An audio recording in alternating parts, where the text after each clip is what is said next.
Futures trading involves risk and is not suitable for all investors. Content provided in this segment is meant for educational purposes and is not a solicitation to buy or sell commodities.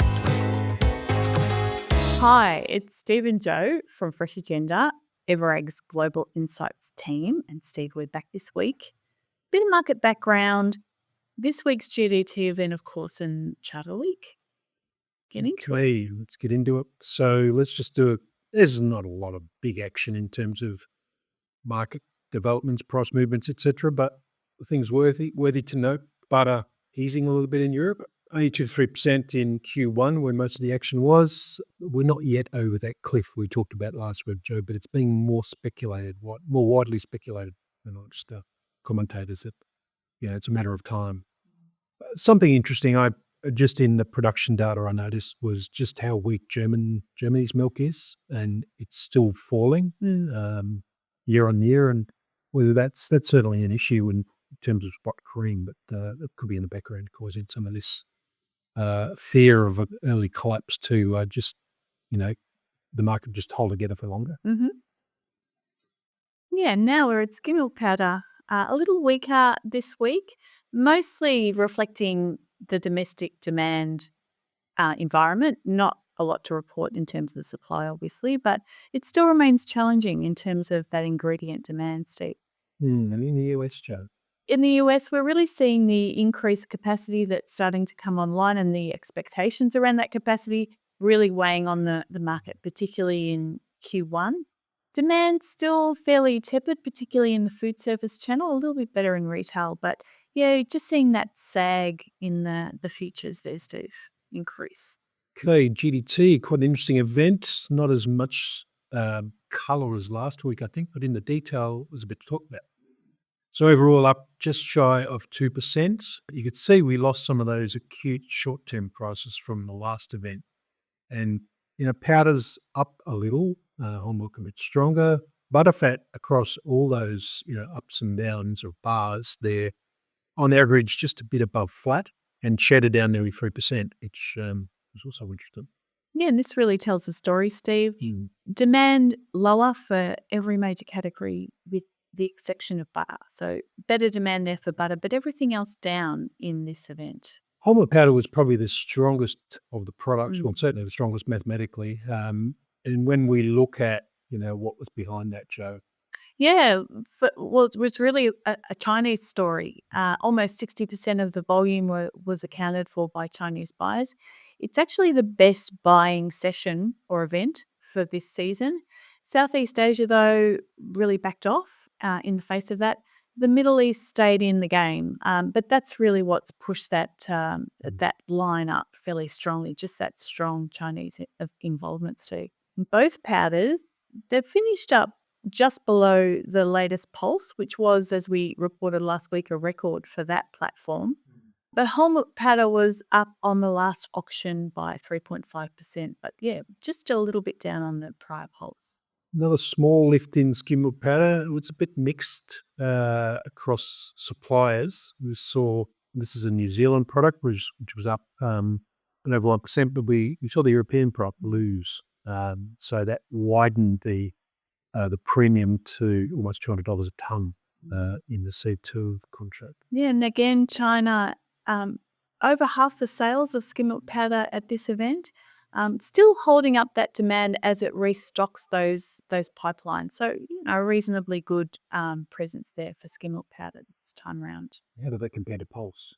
Yeah, again, a down on Pulse, which was a very strong result for skim milk powder last week. Up on 1.4% on the previous auction, but actually down $25 a tonne compared to the prior Pulse. So, yeah, just a little bit of a handbrake there applied to skim milk powder prices with this event, Steve. A little wobble. A little wobble. So globally, it's still a bit odd, isn't it?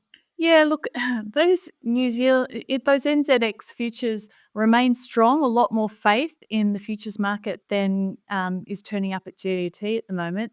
So still that interesting gap.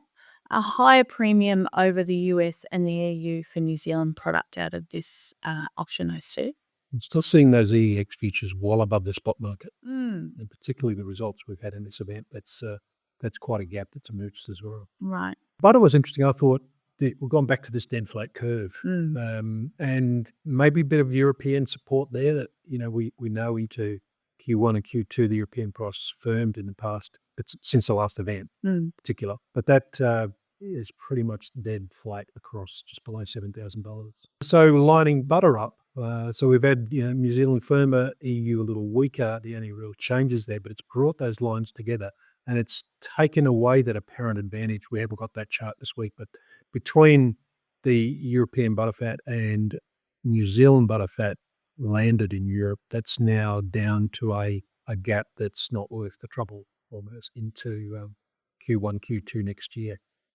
Just interesting in the background, Joe, results. This compares just the New Zealand GDT price, but EU butter on GDT was $200 below the EEX second contract. So that's also quite interesting. And that's not the only GDT result that was below the European market, which we'll come to. Mm. Yeah, so where that all leaves us in terms of this synthetic value of skim and butterfat compared to whole milk powder, just with that stronger whole milk powder result and weaker in skim and butter, we've got that premium just narrowing a bit there, Steve, to whole milk powder. And then for mozzarella, this was another interesting one. Mozzarella prices fell 6.6% to just above 4,300. It's just Belgian product offered on the GDT platform for mozzarella.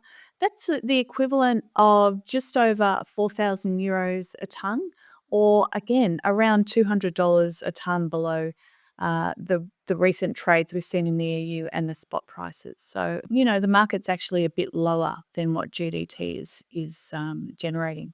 And an interesting note for our US friends that this took the mozzarella equivalent down to below US $2 a pound, $1.95. So, updating the sums on what does that mean feasible export value out of the US is, that probably needs a bit of a refresh. We have seen a softening of European cheese prices, a little bit of a demand pushback, but it's interesting, Joe, that the GDT for both butter and mozzarella has come in well below where the European market is in futures trades anyway. Absolutely. Chart of the week, what have you got? Yeah, we're staying in Europe, Steve. Just looking at the EU export trade data that's arrived for September. EU trade was down year on year for the month in 4.8% in milk solids equivalent terms. One category that was against that trend was butter, up 2% overall. That's really reflecting incredibly strong US demand, up 75% in 6 months, despite really high prices out of Europe. The Americans really love that Irish butter. And, in the US, butter prices are not going great. So really interesting that demand's remained so resilient. Other regions like the Middle East and North Africa, pretty weak. Skim milk powder was unchanged from the trend. The only improvement we saw in the September numbers was for North Africa. And this time, cheese was weaker by 2% with only gains into South Korea. And that's the lowest monthly volume for 5 months. That's including the revised August numbers. So infant formula, some interesting trends there, Steve. What's really driving that?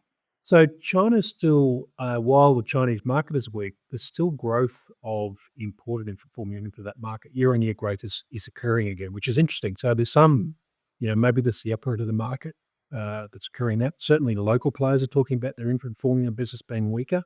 So it's an interesting pattern we've seen here.